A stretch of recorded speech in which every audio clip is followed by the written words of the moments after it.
Congresswoman Elissa Slotkin is a Democrat of Michigan, as well as a candidate for Senate there in 2024. She is reintroducing gun violence legislation tomorrow, and she joins me now.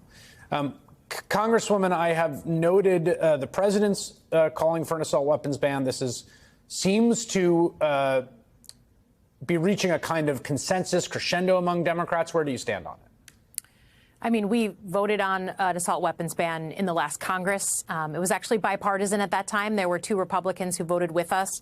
Neither of those congressmen are still in Congress now. I think, to be honest, I grew up in Michigan with guns. I grew up on my family farm. We always had guns. I carried a Glock and an M4, a semi-automatic, in 3 tours in Iraq. So I grew up in that world. But I think at this point, there just has to be a decision made by everybody. Right now, the #1 killer of kids under 21 in America is gun violence. And we either decide to do something about that as a society or we don't.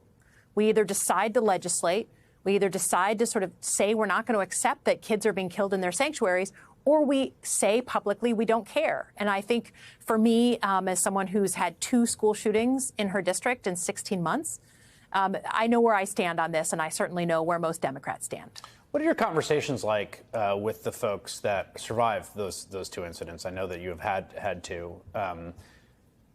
I've talked to many members of Congress who have very profound and I think in some cases kind of transformational relationships with people that have survived these sorts of incidents. And I'm curious what your experience has been.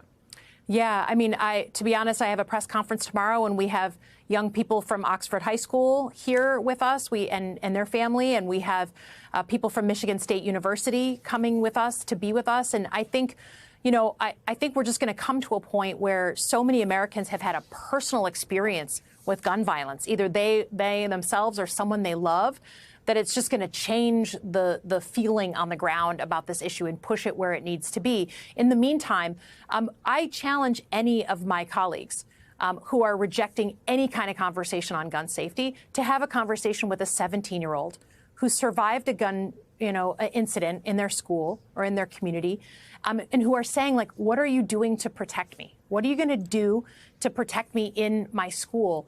And the answer is nothing, because if I do anything, it somehow threatens my political career. I dare them to have the actual conversations, because when you are engaging with real people, it's impossible to ignore the issue. Do you think it is an issue that there's possibility for persuasion on? I do. I mean, I think I really felt things change after the Michigan State shooting in Michigan, because we have 50,000 students. That means, 100,000 parents, thousands of more family, so many alumni in our state, right, who had been there. And so I started to get calls from my Republican mayors and local representatives, from people who said, look, if someone comes for my gun, I'm going to push back and I'm not going to accept that. But please, let's find something to do to protect our babies. And I think the feeling on the ground is changing, and the last people to get the memo are the elected representatives in Washington. I think that they're not reading the situation. They're not feeling how things are changing. And I know in Michigan, we're about to pass actual gun safety legislation. So it's gonna play out in real time in my very sort of swing, politically divided state. Congresswoman Elissa Slotkin, who does represent a swing district, is a statewide candidate for office now for Senate. Thank you very much. Thank you.